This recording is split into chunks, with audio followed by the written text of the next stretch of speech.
โอ้มันนะแม่สบายดีเด้อพ่อแม่พี่น้องว่าสึกคนมื้อนี้กับพ่อกับส่องเซาหงอีกแล้วเนี่ยมาทางออกบ่ได้ไปขี้ดื้อก็มุ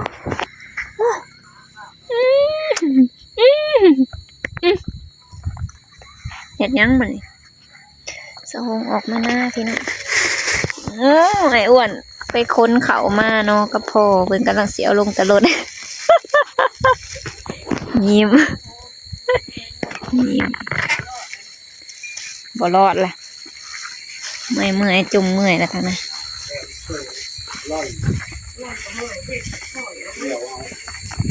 เขาเย็นนี่เด้อนะเขาเย็นก่อน มันงามบ่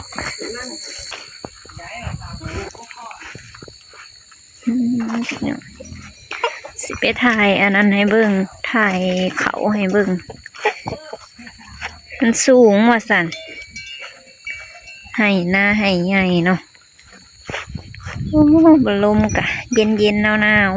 อากาศตอนนี้ก็ค่ำแล้วเด้อครับเห็นอยู่หน่อยหนึ่งก็สิลงไปรีวิวให้เบิ่ง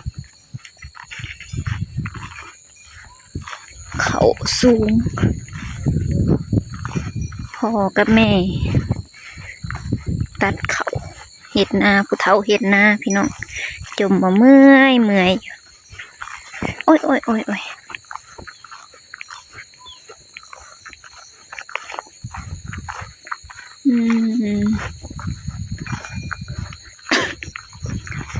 ห้างกระหอดอันนี้ห้างกระตัดบ่แม่นน้อยเนาะอันนี้ก็ได้ฝ้าวว่าสันฝ้าวจะฝ้าวน้ำยังอันว่ามันมืดมาว่าสัญญาณพลตกห้ามเขาที่แท้มันก็บ่แม่นดอกมันก็มืดซื่อๆเนาะฝนเบิดแหละพี่น้องเอ้ยสิรีวิวให้เบิ่งงามอยู่ซะเนาะเขาก็ได้ตะกี้สะฮงมาเบิ่งน่ะบ่ค่อยงามบ่ได้พัดงามอยู่คันนาก็สูงโอ้ยดีพี่น้อง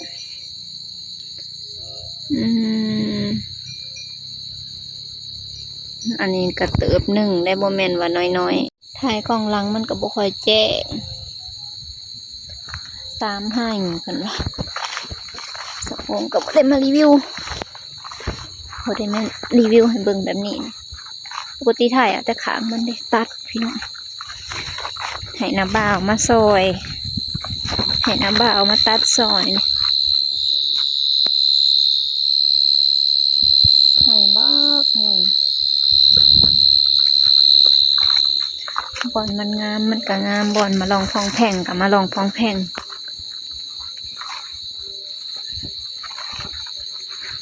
คือสียังคือสีอันนั้นเบิดแล้วเนาะเหลือแต่3ให้ใหญ่นี่แหละสูงเขาก็ได้ตัดเอา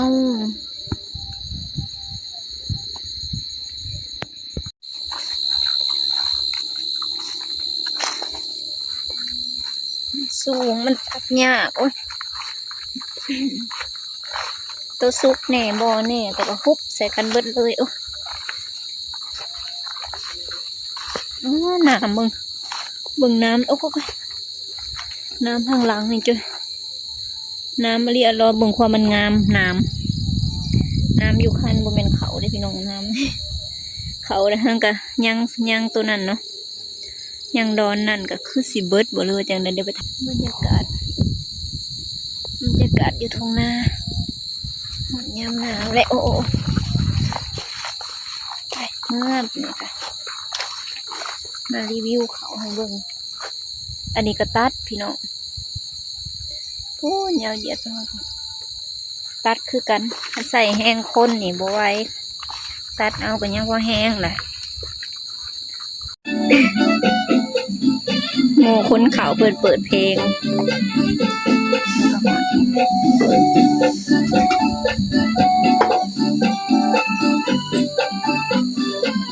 เบิ่งพ่อแม่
ไปแล้วดูพี่น้องดูซีนปลาตอนใหญ่แท้เดี๋ยวสะโฮงสิไปหลังพักก่อนเบิ่งพักกาดหญ้า ตัดอันนั้นมันตัดหักมันก่อน ก็อันนี้ ทำมือเด้อ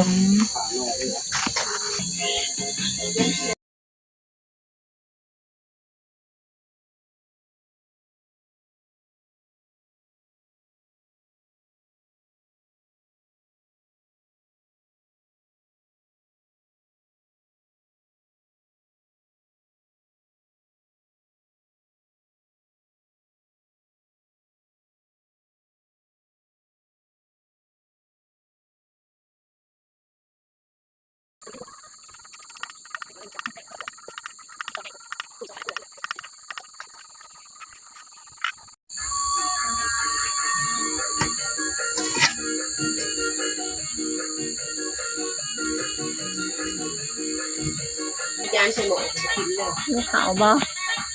หึหึซึ่งแถวะ รถมากินขนม ใช่ละยาลีน อยู่บ้านพุ่นแหละ คือละวินว่างหน่อย คือบ่เอาออกมา ถ้าสิได้บอกจักมันก็บ่ได้เมื่อบ้านนี่เลย บักอ้วนออกมาก็บ่บอก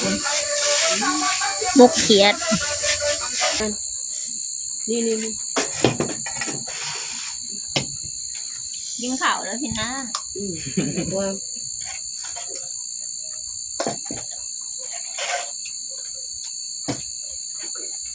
น้ำยาบ่เอาให้น้ำนี่นะอ้วน ปงใส่แป้งเนี่ยก็บ่มาก็บ่กินอีกแล้ว ให้มันโยนให้กับบริกิน หนูตักข้าวหัว โอ้ย ตาข้าวคั่ว คือจังหวะดำ ตาข้าวคั่วแล้วก็เอาไปใส่แล้วนั่นนี่น่ะยาน่ะมีลงว่า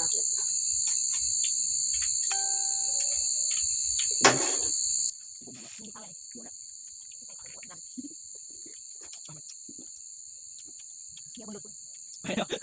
ตอนแรกไปแล้ว ๆเป็นข่าวแล้วพี่น้องแล้วข่าวไหม เขาแล้ว